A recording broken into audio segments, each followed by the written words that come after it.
introduction to what this is. This is like a midrash that speaks about a story with Asara Harugei Hamalchut, the 10 martyrs.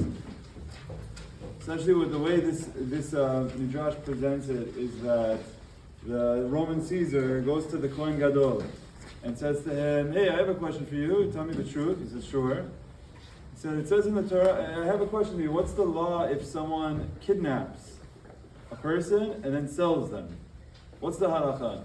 The halacha is the pasuk in the Torah. It says, "Gonev ish umcharo mot yumat." He gets a death penalty. So that someone kidnaps, they get the death penalty.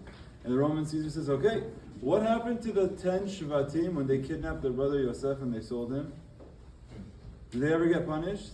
Your law is they should get the death penalty. Did they get the death penalty? I think they lived long lives, very happily. No one ever gave them death penalty." And he says, "Okay." And he said, "I'm going to take their death penalty out on you. You, Rabbi Ishmael, and your friends, and different Rabbanim, the different leaders of this generation are going to be the ones that are going to pay the price." He said, "Give me a few days." This is the way the Midrash explains it. And he asks Shamayim, and Hashem says, "This is the Gezerah." This is the Gezerah. He learns, and yes, what's going to happen to you, you can't stop it. Now, I will mention that there's 10 rabbis that are going to be quoted here, 10 different Tanaim. Some of them are from different time periods. So to say that it all happened in one shot, it's not exactly how it, there are different time periods. But what this is telling us is that when there's a Gezerah from Hashem, each of them died for their own reason, but there was a greater reason behind it as well. I'll just give you an example of a few of the Chachamim and what the stories were. So the story starts off with the Kohen Gadol, Rabbi Ishmael ben Elisha Kohen Gadol, Rabbi Shimon ben Gamliel, two Chachamim. One was the Nasi, he was the president, he was the head of the Sanhedrin of the Supreme Court, Rashbag, Rabbi Shimon ben Gamliel, from the lineage of ELEH EZKERAH.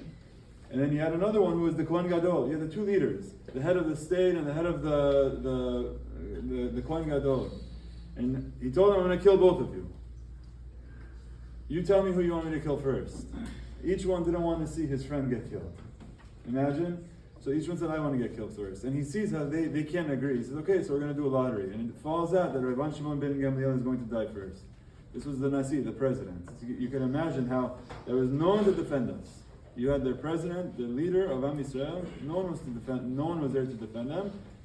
And they killed Rashbag. They killed Rabban Shimon ben Gamliel. And his friend, the Kohen Gadol, was breaking apart, watching his dear friend, the leader of Am Yisrael, be murdered. While he's crying, the daughter of the Caesar, as it says it here, is the Kohen Gadol, Ishmael, was very, very attractive, very handsome, very good looking. And she said, "This guy, I want to keep him. Don't kill him." He says, "No, I have to kill him. I said I'm going to kill him. But I want his face." "You want his face? No problem. I'll give you his face." And the way it says it's very graphic, that he skinned the Kohen Gadol alive and kept this for his daughter. The way how some people, they go hunting and they put an animal on the wall, this is what she wanted to do with the Kohen Gadol. Again, the Midrash is explaining to you how there was no one there to stop them, there was no mercy, there was just cruelty, they did whatever they wanted. The Midrash goes in the middle and says, but as this is happening, the Malachim come to Ribono Shel Olam and say, "Ribono Shel Olam, what are you doing? Zo Torah vezo schara." You have the leader of the Torah, the leader of the Tanaim. You're killing them like this? Like, at least give them some dignity. And Ribono Shel Olam says, "Listen, the Malachim, peanut gallery. You sit on the side. There's something that has to happen now. This is the Gezerah min Hashamayim." Ribono Shel Olam doesn't want to hear it. Again, it's almost as though no one is there to help us. Not even the Malachim can help us. This is the Gezerah min Hashamayim. It continues. It tells us the story. The next one is the story of Rabbi Akiva. Rabbi Akiva was the leading Tana. Without Rabbi Akiva, we wouldn't have the Mishnayot. All of the Mishnayot that we have are from Rabbi Akiva. Rabbi Akiva was in a position where the Romans made a decree that they can't teach Torah. And Rabbi Akiva said, if I don't teach Torah, then the whole religion is going to fall apart. And he continued. He got caught. He got caught for teaching Torah publicly. So what do? They threw him into jail. They threw him into prison. And when he was there, someone asked him, "What are you here for?" And he said, "I'm here because I'm teaching Torah." He said, "Well, I don't understand. Why do you do this? You know that they're going to kill you. Why do you keep teaching Torah?" He said, "Let me explain to you.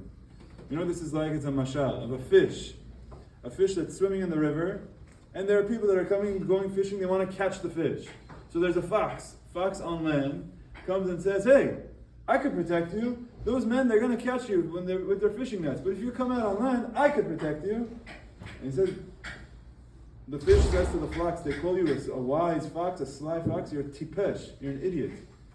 As long as I'm in the water, yeah, I might get caught, but at least I have a chance I could live. If I step out and I give up, there's no chance for me to live. So Rabbi Akiva said, I can't step out of the water. I can't stop teaching Torah. But he continued teaching, and he got caught. And eventually, they caught him, and they made it like a public thing when they killed him. All of the students were watching. They put it in an arena, everyone to watch as they torture him. It's very, very, very, when you read it, it's very graphic. How they skinned him alive. They took metal combs and they skinned him alive.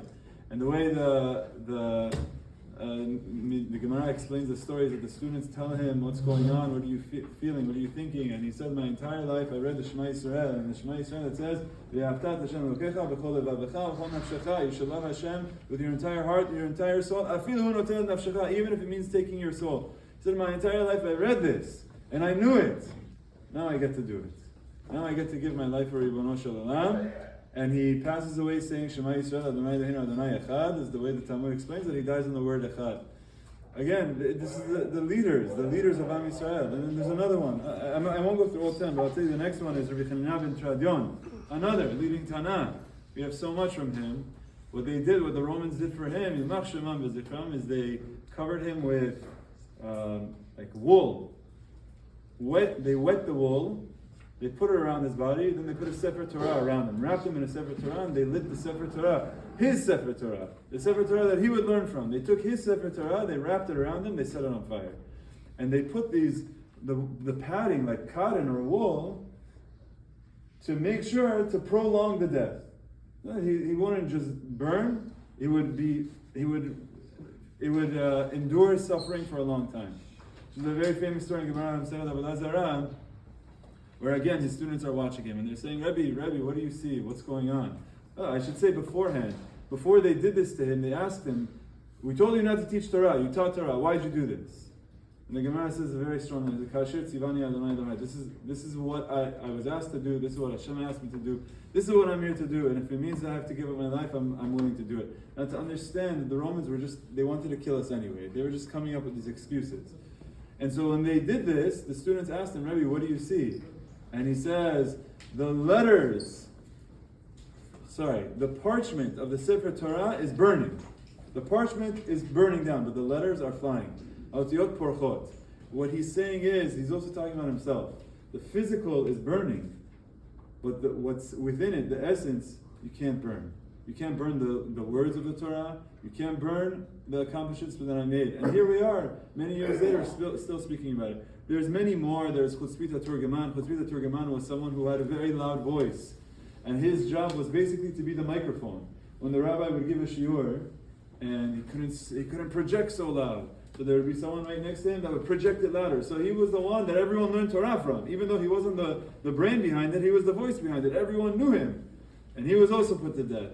And there's a Yehuda ben Bava, another one of the Tanaim, who what he did was he went and he gave smicha to students, and he knew that doing this would put the end to his life. They would catch him and they would kill him. But he said the Torah has to continue. You could see this entire midrash, what this ELEH EZKERAH is talking about, is telling us that there were people that they knew that by stepping in and studying Torah and teaching Torah, their lives would be at risk, but they knew that that's what they had to do for the continuation of the Torah. Hashem, here we are many years later, we have the freedoms, we have the defense, we have support, we have Ribono Shel Olam, Baruch Hashem is putting us in a time period where we're able to flourish and teach Torah and study Torah. When we have that opportunity, we have to take advantage. This story is, what does that have to do with Tisha Be'av? Today is known as a day of mourning because it's time for us to think about all of the suffering we've gone through, all of the tragedies we've gone through. This is one very important tragedy. There's many others people have in their own personal lives. This is one of them. As we tap into this, we think about this, we appreciate what we have today, Be'ezrat Hashem, by studying Torah and keeping forward the legacy that they left behind. Be'ezrat Hashem, very soon, we'll be able to return to the Beit HaMikdash. Okay.